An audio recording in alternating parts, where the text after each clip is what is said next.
Luis XIV fue uno de los monarcas más influyentes de la Europa moderna. Nació en 1638 y asumió el trono apenas siendo un niño, en un contexto político complejo que marcaría su visión del poder. Su largo reinado coincidió con un periodo de profundas transformaciones en Francia, consolidación del Estado, expansión territorial y una creciente proyección cultural que convirtió al reino en referencia continental. Bajo su gobierno, la monarquía alcanzó un grado de autoridad y centralización pocas veces visto hasta entonces.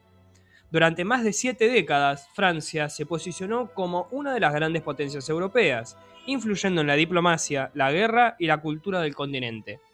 Cuando murió, en 1715, dejaría atrás uno de los reinados más extensos de la historia, y también un modelo de monarquía que marcaría a Europa durante generaciones. Por eso, hoy te cuento 15 curiosidades sobre la vida y el reinado de Luis XIV. Como curiosidad número 1, fue rey desde la infancia. Tras la muerte de Luis XIII, el 14 de mayo de 1643, su hijo, Luis XIV, heredó el trono con apenas 4 años y 8 meses de edad. Durante su minoría de edad, el gobierno quedó en manos de su madre, Ana de Austria, quien ejerció la regencia junto al cardenal Jules Mazarin. No sería hasta marzo de 1661, tras la muerte de Mazarino, cuando Luis XIV asumiría el control personal del gobierno y comenzaría efectivamente su etapa de poder absoluto. Aunque reinaba desde 1643, su ceremonia formal de coronación se celebró el 7 de junio de 1654, en la Catedral de Reims, siguiendo la tradición de los otros reyes franceses. Allí recibió la sagrada unción, que reforzaba la idea de que su autoridad no solo era política, sino que también tenía origen divino. El reinado de Luis XIV fue uno de los más extensos de la historia europea. Se prolongó durante 72 años, desde 1643 hasta 1715. A lo largo de ese periodo, Francia alcanzó un nivel de influencia política, militar y cultural que la convirtió en una de las principales potencias del continente. Adoptó el sol como su emblema personal, convirtiéndolo en el símbolo central de su imagen pública. La metáfora era clara. Así como el sol ocupaba el centro del universo, el rey debía ocupar el centro del Estado y ser la fuente de orden y autoridad. Este símbolo no era solo estético, representaba su concepción del poder absoluto y su adhesión a la doctrina del derecho divino, y su voluntad de presentarse como el eje político alrededor del cual debía girar Francia. El Rey Sol es considerado el máximo exponente del absolutismo francés.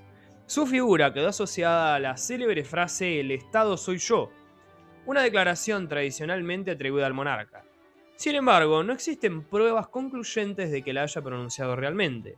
Se trata de una expresión probablemente apócrifa que, con el paso del tiempo, terminó sintetizando su concepción del poder, la autoridad del Estado concentrada en la persona del rey. El Palacio de Versalles fue transformado bajo su reinado, quien convirtió el antiguo pabellón de caza construido por su padre, Luis XIII, en la nueva sede de la corte francesa en 1682. La ampliación del diseño estuvieron a cargo del arquitecto Louis Leveau y Jules Jardin Mansart, mientras que los célebres jardines fueron diseñados por el paisajista André de la Nortre. Más que una residencia, Versalles se convirtió en el centro político del reino y en el símbolo visible del poder monárquico francés.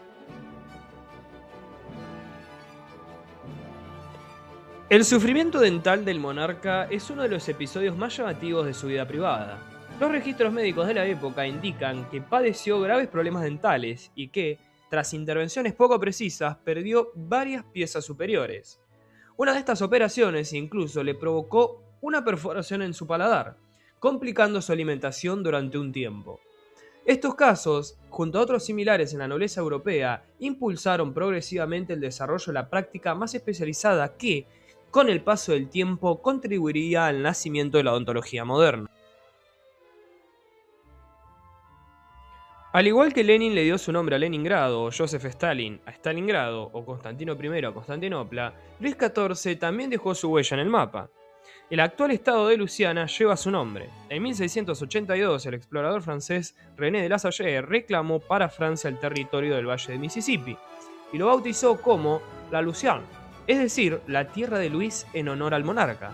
La región permaneció bajo el dominio francés entre 1682 y 1763. Regresaría brevemente a Francia recién entre los periodos 1800 a 1803, y ese mismo año sería vendida a Estados Unidos en la conocida Compra de Luisiana. Era de buen comer. Tras la muerte del monarca francés, los médicos que examinaron su cuerpo señalaron que su estómago era inusualmente grande para la época. El monarca tenía fama de comer en abundancia, especialmente en banquetes oficiales, donde los platos se servían en múltiples tandas. Su apetito no pasaba desapercibido y formaba parte del ceremonial cortesano que rodeaba su figura. Hay un mito bastante gracioso alrededor de su figura. Se dice que Luis XIV apenas se bañó unas pocas veces en su vida. Esta afirmación es exagerada y simplifica las costumbres del siglo XVII. En aquellas épocas no se practicaba baños frecuentes como hoy, pero eso no significaba el abandono de la higiene. El rey utilizaba cambios constantes de ropas, perfumes y lavados parciales del cuerpo. También recurría a fricciones con alcohol y cuidados cosméticos habituales en la corte. Más que sucio, seguía las prácticas médicas y culturales propias de su tiempo. El rey francés era más bajo de lo que aparentaba. Los retratos oficiales solían mostrarlo con tacones altos, peluca abundante y vestimenta majestuosa. Luis XIV medía aproximadamente 1,63 m o 1,65 m, una estatura normal para el siglo XVII. Los tacones y la peluca no eran un signo de feminidad, sino elementos de prestigio y de moda en la aristocracia, que, además, reforzaban su presencia física y simbólica a todos los lugares a los que él asistía. Durante su reinado, Francia se convirtió en un centro cultural europeo. Protegió artistas, arquitectos y escritores y apoyó figuras como los de Molière o Jean Lully. Bajo su gobierno se consolidaron academias artísticas que ayudaron a estandarizar el gusto clásico francés. No era solo poder militar, también era propaganda cultural. Nada pasaba desapercibido para el monarca, ni siquiera el idioma. En su reinado se fortaleció el rol de la Academia de Francés, institución encargada de normar y proteger la lengua del país. El idioma pasó a ser también un instrumento de prestigio político y el francés se convirtió en la lengua diplomática de Europa durante décadas. El rey Sol sobrevivió a casi toda su familia. Vio morir a su hijo, a su nieto y a su bisnieto antes que él. Cuando falleció en 1715, su heredero era su tataranieto, de apenas 5 años, el futuro Luis XV. Su reinado fue largo, pero también estuvo marcada por una gran cantidad de tragedias en la dinastía. Cuando Luis XIV murió en 1715, después de 72 años en el trono, no se apagaba solo un rey, terminaba una era. Había llevado a Francia al centro de la política europea, había consolidado la autoridad monárquica y había convertido su figura en símbolo de poder absoluto. Pero también dejaba un reino agotado por las guerras, una economía tensionada y una monarquía cuya concentración de poder sembraría décadas más tarde profundas crisis. El sol había brillado con intensidad, pero incluso los astros más poderosos terminan por ponerse. De esta manera termina el video sobre 15 curiosidades de Luis XIV. No te olvides dejar en los comentarios sobre qué otro personaje histórico te gustaría que haga una serie de curiosidades. Comentá, compartí y suscríbete para más. Gracias por ayudarme a crecer todos los días.